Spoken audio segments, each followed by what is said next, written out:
Bonjour les amis, j'espère que vous allez bien. Alors une vidéo un petit peu plus longue aujourd'hui.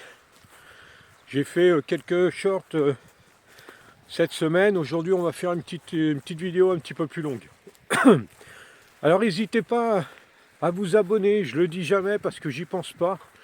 Mais là j'ai regardé un petit peu les chiffres de comment évolue la petite chaîne. On est rendu à un peu plus de 200 abonnés maintenant, donc c'est très bien.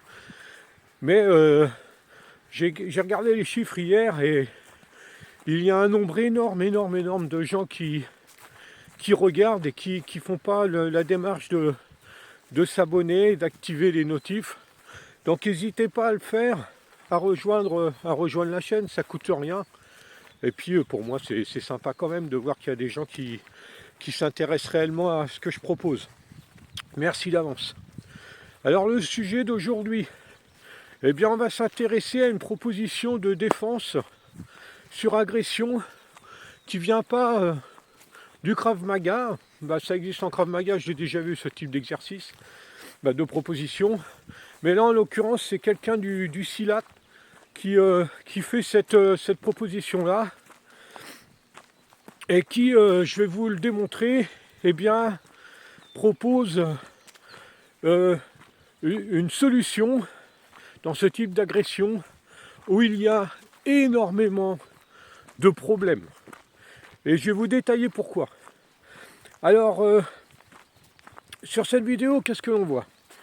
Eh bien, on voit une personne qui joue l'agresseur, qui vient de manière... Donc, il explique la situation, la personne est agressive, voilà.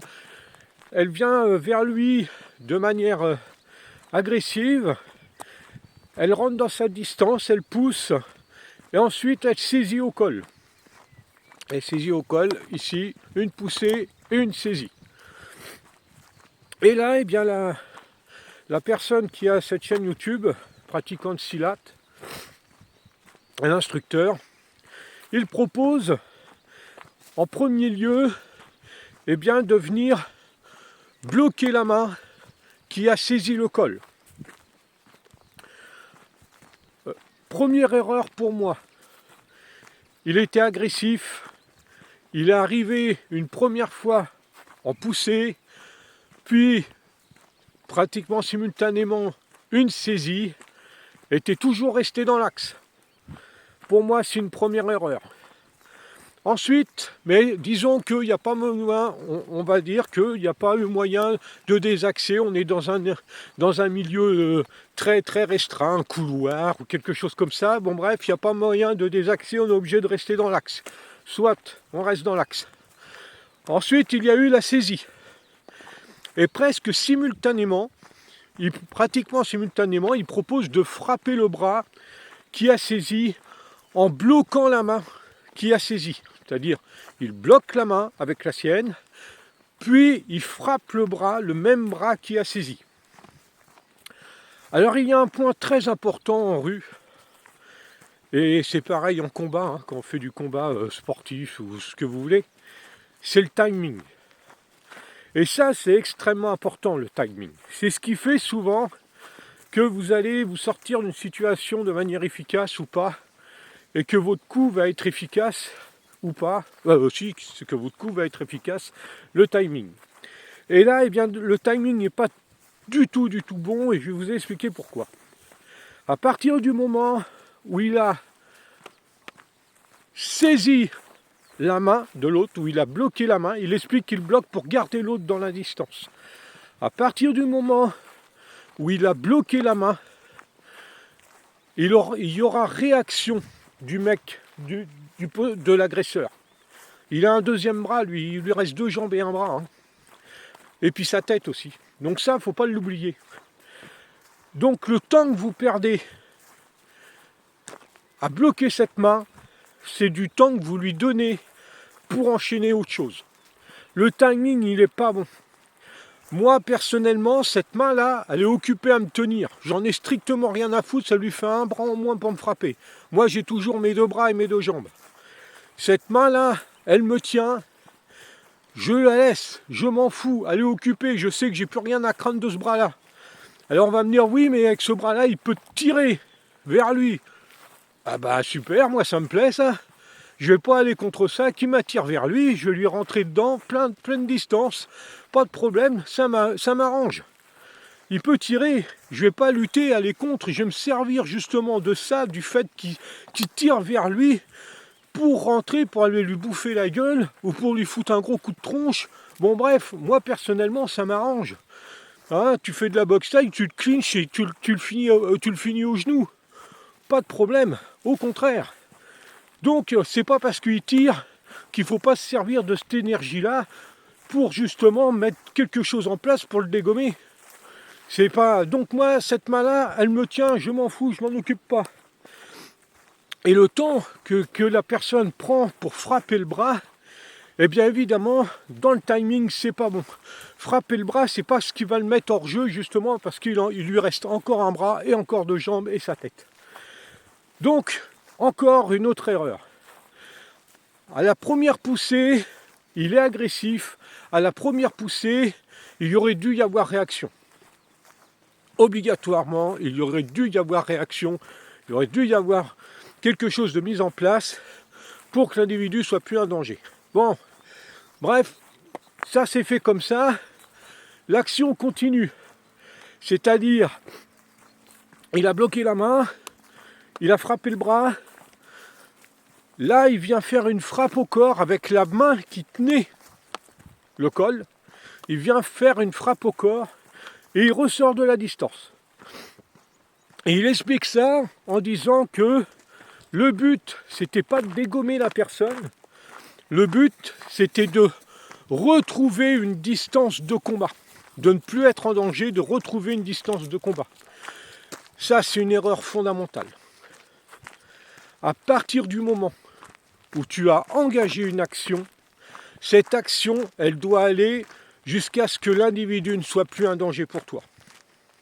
Si tu lui laisses encore du temps pour faire autre chose, il y a un gros problème dans la compréhension de l'agression de rue. Mais alors vraiment un gros problème. À partir du moment où tu enclenches l'action, cette action elle doit aller au bout. Je ne parle pas de lyncher une personne, je parle de faire en sorte que l'individu soit plus un danger pour toi. S'il lui faut 2 parpaings dans la tronche, tu lui mets 2 parpaings dans la tronche, il en faut 3, il en faut 3. Mais il ne doit pas, quand je parle parpaing, c'est des techniques de frappe, hein, ou une projection, ou ce que tu veux. Voilà. Je vais au plus simple dans mon expression. Donc ça c'est indispensable d'aller au bout de l'action.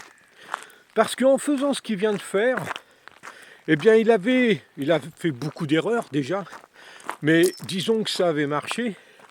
Eh bien en redonnant de la distance, en se remettant en distance de combat, il laisse l'occasion à l'autre de pouvoir réattaquer, par exemple, mais il lui laisse aussi l'occasion, le temps de sortir un couteau. Il était peut-être armé, il ne l'avait pas sorti parce que l'agression lui semblait faisable comme ça, par exemple, et puis le fait de lui donner encore un délai supplémentaire, eh bien peut-être qu'il va te sortir un sur un. Donc ça, c'est des erreurs. Dans cette démonstration-là, c'est pour moi bourré d'erreurs. Et ce qu'il y a, c'est que je ne le vois pas que chez cette personne-là, du Silat. C'est quelque chose que je vois souvent. Souvent, on oublie quand même que la personne qui vient vous saisir, ceci, voilà, eh bien, elle a aussi d'autres membres. Et ces autres membres, eh bien, pour ne pas se les prendre dans la gueule, eh bien, il faut que son timing de réaction, il soit bon. Absolument, parce qu'autrement, eh bien, vous vous mettez dans une situation très dangereuse. Alors cette personne-là, je n'ai pas regardé d'autres vidéos de ce qu'il propose, cet instructeur-là en Silat, je n'ai pas regardé d'autres vidéos, mais néanmoins, quand sa vision de la défense de rue est celle-là, juste sur une vidéo, on se rend compte quand même que l'approche de la rue est très problématique. Alors après, il y a sûrement des choses bien sur ce qu'il propose sur sa chaîne, je pense, hein, tout ne peut pas être pourri, mais néanmoins, eh bien, l'approche, la vision de l'agression de rue, la vision de comment réagit un agresseur dans la rue, eh bien, elle est très faussée. Et ça me rappelle quoi? Eh bien, ça me rappelle un petit peu, l'approche qu'on m'apprenait de la self-défense en karaté.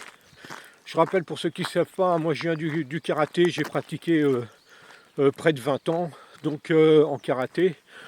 Club, mais continuer aussi à m'entraîner, des stages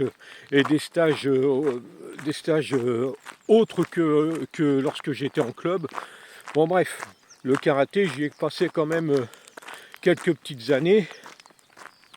Donc c'est pour ça que je me permets aussi d'en parler.